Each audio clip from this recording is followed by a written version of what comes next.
Hello అండి. Welcome to మా kitchen talks. నేను మీ ఉమా. ఈరోజు మన వీడియోలో ఉప్మా రెసిపీని ఎలా చేయాలో చూసేద్దాం.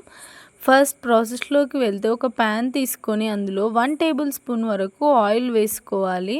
నెక్స్ట్ ఇందులోకి గోధుమ రవ్వ వేసుకోవాలి. నేనైతే ఇక్కడ 2 కప్స్ వరకు నెక్స్ట్ ఆయిల్ ఉప్మా రవ్వకి పట్టేలాగా మంచిగా కలిపేసుకోవాలి. ఇలా లైట్ బ్రౌన్ కలర్ వచ్చాక స్టవ్ ఆపేసి పక్కన పెట్టేసుకోవాలి. నెక్స్ట్ ఉప్మాలోకి వేసుకునే ఇంగ్రీడియంట్స్ అన్నీ రెడీ చేసుకొని పక్కన పెట్టుకున్న తర్వాత ఒక ప్యాన్ తీసి స్టవ్ పైన పెట్టుకొని ఇలా 3 టేబుల్ స్పూన్ వరకు ఆయిల్ వేసుకున్న తర్వాత 1 స్పూన్ జీలకర్ర వేసుకోవాలి.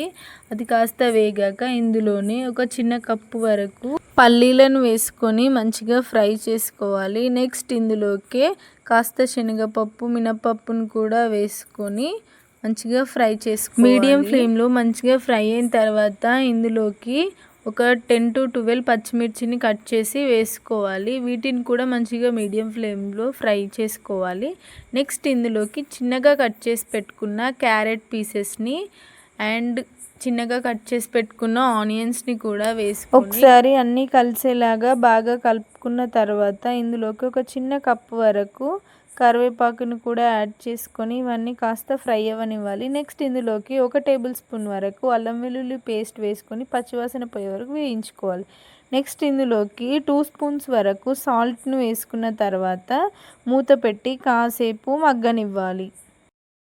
2 మినిట్స్ అయ్యాక మూత తీసి ఇందులోకి మనం తీసుకున్న గోధుమ రవ్వకి 1 కప్కి 2 కప్ చొప్పున వాటర్ యాడ్ చేసుకోవాలి. నెక్స్ట్ మళ్ళీ మూత పెట్టేసి వాటర్ బాయిల్ అయ్యేంత వరకు ఉంచుకోవాలి. నెక్స్ట్ ఇలా వాటర్ బాయిల్ అవుతున్నప్పుడు మనం ముందుగా వేయించి పక్కకు పెట్టుకున్న గోధుమ రవ్వను తీసుకొని ఇలా ఒక హ్యాండ్తో వేసుకుంటూ ఇంకో హ్యాండ్తో ఇలా కలుపుకోవాలి. అలా అయితే ఉండలు లేకుండా ఉప్మా మనకు మంచిగా వస్తుందన్నమాట. ఇలా రవ్వ వేసి కలిపేటప్పుడు స్టవ్ అనేది హై ఫ్లేమ్లో కాకుండా మీడియం ఫ్లేమ్లో పెట్టుకుంటే కింద రవ్వ అనేది అడుగంటకుండా ఉంటుంది. సో ఇలా అంతా రవ్వ వేసి కలుపుకున్న తర్వాత మూత పెట్టేసి ఒక 10 మినిట్స్ వరకు లో ఫ్లేమ్లో ఉప్మా మంచిగా ఉడకనివ్వాలి. నెక్స్ట్ మూత తీసి ఇందులోకి చిన్నగా కట్ చేసి పెట్టుకున్న కొత్తిమీరని యాడ్ చేసుకుని స్టవ్ ఆఫ్ చేసుకుంటే అంతే, ఎంతో tasty and easy breakfast recipe ready అయిపోతుంది. ఉప్మాని మనం ఇలా ఆవకాయ పచ్చడితో కూడా సర్వ్ చేసుకోవచ్చు.